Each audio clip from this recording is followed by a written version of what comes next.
things that you think that is common sense may not be that common sense to another person who is of a different Enneagram type. Hi everyone, I'm Shireen. I'm Jesslyn. And welcome back to How to Adult.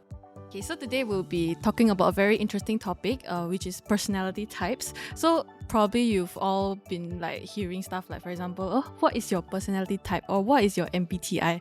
So today we'll be discussing exactly that, which is personality types. So Justin, have you ever taken this kind of personality test before? I do. I think it's quite common that most of us actually took 16 personality tests before. Yes. And recently, I think over the web, we have like, those cake. The little sushi or little animal. Yeah, so I also like to take this kind of like personality test and like it's cute to discuss the results with like your friends and all that stuff. But how much do these personality tests really influence our careers, friendships, and also our personal life? So today we actually have a special guest who will be joining us on our conversation today, and he actually uses this on his personal as well as his professional life. Let's welcome Sean Le. Hello, I'm an associate partner at a financial advisory firm, and I have 12 years of experience there. And like what Jesslyn said, I actually use a lot of these personality types over the years for my personal and also professional lives, on how I work with my colleagues, my clients, and my friends. So yeah, I think I haven't done the sushi and the cupcakes kind of personality. We'll send you the link later. All right. Yeah, but things like DISC, MBTI, even when I was in my corporate life, actually we use DISC and MBTI quite extensively. To learn how to work in teams and also team dynamics. Yeah, so to start things off, we've heard that you use this specific test called the Enneagram test in your professional and also your personal life. So can you briefly explain what this test is to our viewers who probably might not know what is the Enneagram test? Okay, so disclaimer, I only just got introduced to this Enneagram testing and Enneagram type personality test earlier this year, because a lot of my colleagues have taken it, and to them it felt that it gave them a lot of growth. It helped them with their growth and personal growth and development. So I thought it was quite interesting, and therefore I actually went into the level 1 and level 1.5 earlier this year. So I'm definitely not the expert, but I think this is something that I have been very interested in after I've gone for the course, and it has helped me in my personal life as well. Yeah, so long story short, Enneagram test is a framework, right, on how we find out our core personalities and what drives us. So it's more of a why thing rather than a what. Yes, okay. instead of a what. So it helps us to understand our desires, our greatest desires, our fears. Because one thing that struck me quite well was that when the trainer came in, first thing they were sharing was, what is common sense to you?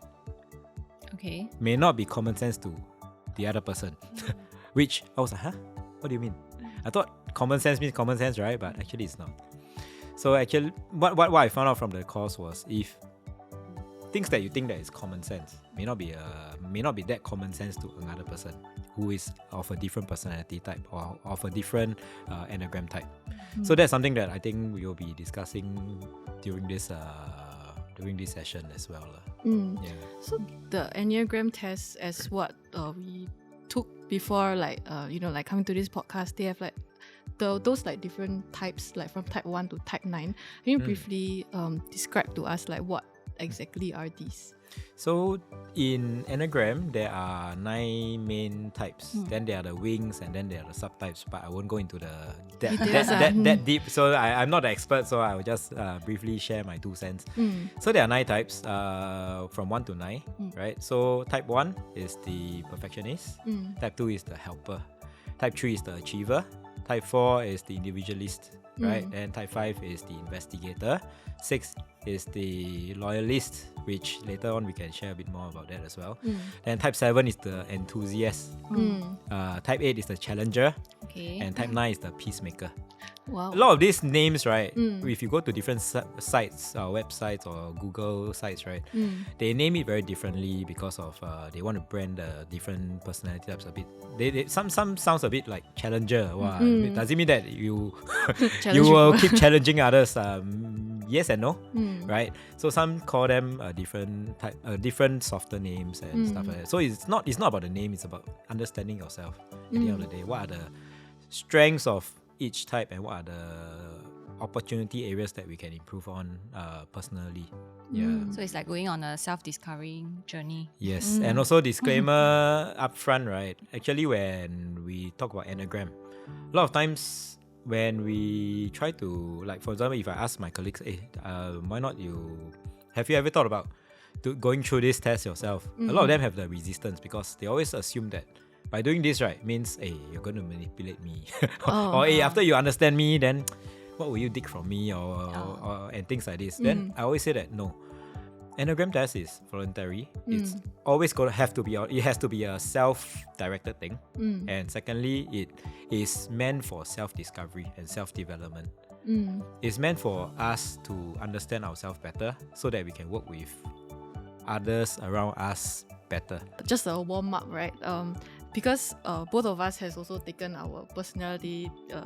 We have discovered our personality types before coming to this podcast. So because you have been, doing this kind of personality tests over the years, can you actually guess? Maybe not mine because we only met today. But how about Jaslyn's one? I think working with Jaslyn, I've been working with Jaslyn since 2022. Yes, since the start of when she joined iFAST, right? Yeah. So I briefly hand guess, not because of like, wow, I look at you, I know you are. You look like, no lah. It doesn't work that way, right? So it's through our conversations over the years, through mutual understanding, and actually you'll be surprised. I have known. So I went for the course with a lot of my colleagues, right? And these are colleagues who have been. I have known them for the last 10 to 15 years, quite long. So you assume that by working with someone for 10 to 15 years, you will probably understand and know the person inside out. Oh no.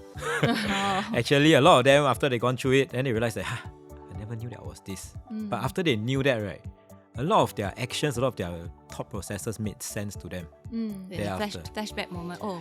Yes, no wonder I feel this way. I never thought that. I thought it was abnormal because it's not normal to other people. Yeah. Right? So, Jaslyn, I think she needs her own space. I think, and she thinks very deep, right? She thinks very much forward. She's very forward-looking. So, if I were to guess, I'll probably guess that she's a type 5. Or a type 9, right? Okay. Because type 9s are, and she's someone who likes to make peace, who's very amicable with most people, right? So she's a very good 人缘啦. So I think this would be my guess lah. So is it correct? Actually, he's right. I'm type 5. Yeah, do I get I'm a type 5 price? Then what is that? Shake hand. Okay. Awkwardly in between. Then how about your own personality type? So personally, I am a type 3, then wing 4. So you're an achiever. I'm an achiever, right? Okay. That's my core, and my wing is individualist.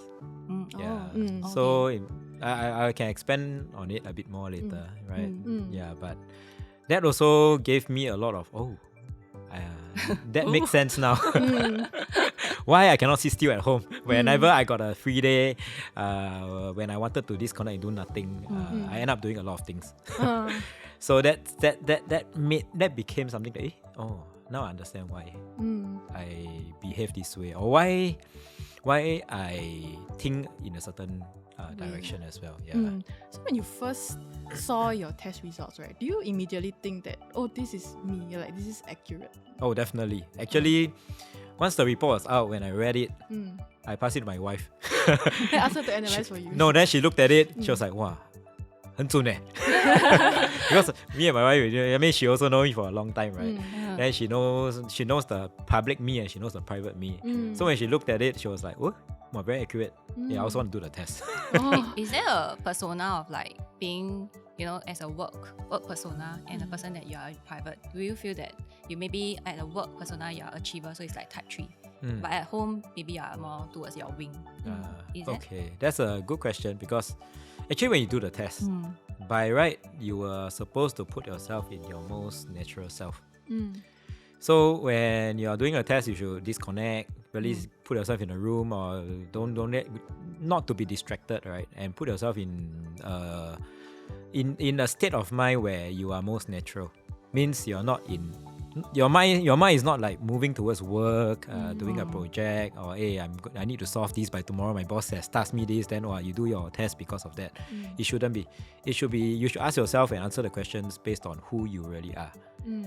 Right? And this is probably how we should do it. When it comes to work, we may express our personality types differently because of work requirements, right? But like for me, sometimes, even though for type 3s, achievers, right, we are very task driven. But at times when we talk about meeting with people, cannot be too task driven. We need to be softer. We need to journey that we need to go step by step, go slow. If our colleagues or if the people we work with need to slow down, we have to slow down with them. Yeah, so that is how we then use or make sense of, or how we develop our types to the roles that we play in our life. So once we get the results, or usually the results, I mean the free test online is like kind of like a pie chart. So how do we know what like our dominant traits are and what are like the wings, like what you mentioned just now? So one thing I can say is do the paid test. Not the free one. The paid test is probably more detailed in terms of like they have your positive traits, your negative traits, what's the strength and everything. And even though I very simplistically state that, you get your main core type and your wing, right? But actually your subtypes also have a lot to do with how it shapes you. So what is a subtype actually? So for example, for me, right, my core is achiever. But my subtypes, that means the second highest and the third highest types, right, for me is a type 8 and a type 1. So type 8 is a challenger, right? Type 1 is the perfectionist. So how that gels everything together is, for type 3s, if you go through the report, right, the positive traits of us is we are very task driven. We are very goal driven. So if you give us a target, we will probably exceed it lah. Right? So that is the positive traits of us, and we work hard lah. I think a lot of us work very hard, and we Is it most IFA is actually type 3? I don't know. most of our top advisors are type 3s. Oh, so the one that went on the courses, most of them are type 3. No, actually not true. But the top advisors are usually what I've seen so far lah. Yeah. Right. When I say top, means top in the productions, industry, right? yeah. Yeah. A lot of them are type 3s. Okay. But doesn't mean that it's a healthy thing lah. Later I'll share. So the unhealthy side of type 3 is we get burnt out very easily, and we don't show it, which is dangerous. Because we keep our feelings, even though it's a heart-centered type, right? But we keep our emotions very hidden. So you don't really hear me saying, unless you're very close to me, right? You don't hear me talking about my feelings a lot, right? And I try not to, because we want to have a more professional persona, right?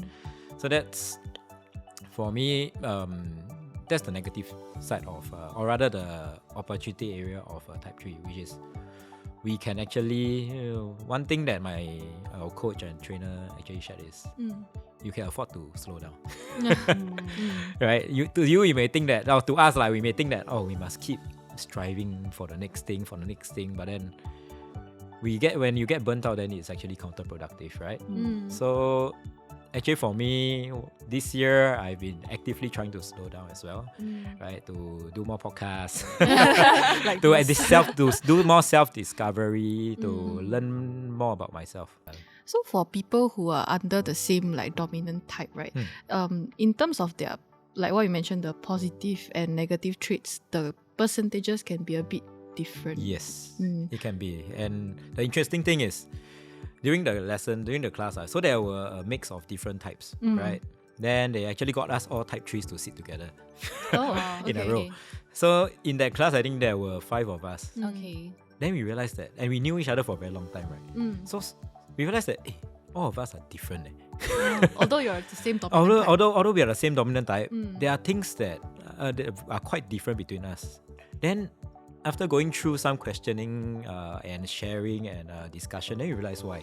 Because for type 3s, right, we strive for things that are of value to us. So for me, it's my family. So my family drives my business model, the way I build my business, my investments, my recurrent income and everything, right, from my investments, and how I also structure my clients' portfolios, because I want them to also enjoy life, be able to spend time with their family, to get recurrent income like me, right? Then we can focus on the things that are important to us. But for some of the other type 3s in my class, like there's one example, one of my colleagues, he's a fitspo.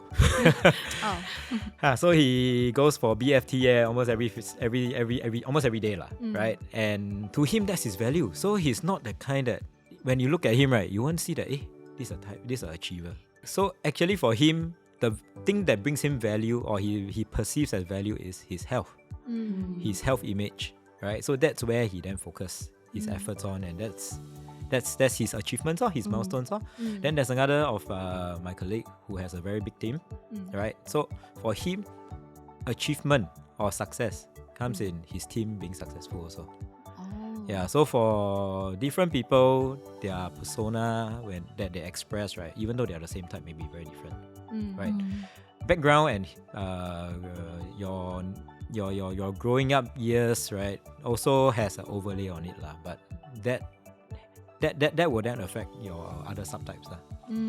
Yeah, so for me, like a type 3 subtype 8 and 1 will be very different from somebody who's a type 3 subtype of a different type. Okay, but can we, because in a pie chart, usually type 3 will be winging either 4 or 2. Yes. So it doesn't mean that most of y'all, the wing are the same, but it's just different percentage. Yes, but actually for the wings, right, the wings helps to balance out your core type. Okay. Yeah, so a type 3 wing 4 and a type 3 wing 2, right, can be very different. Are these more towards like tendencies, in the sense where, because like when I wanted to find out my wings, then they asked me to answer like a few questions. For example, when you are making decisions or when you are solving problems, are you more analytical or are you more like a bigger picture kind of person? So are these more like tendencies towards like how we do certain actions in life?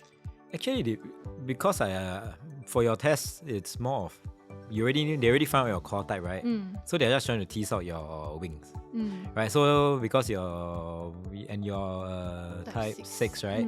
So type 6 is the loyalist. So you're very structured, and you're someone who needs a lot of information, right, to make a decision, and you plan ahead.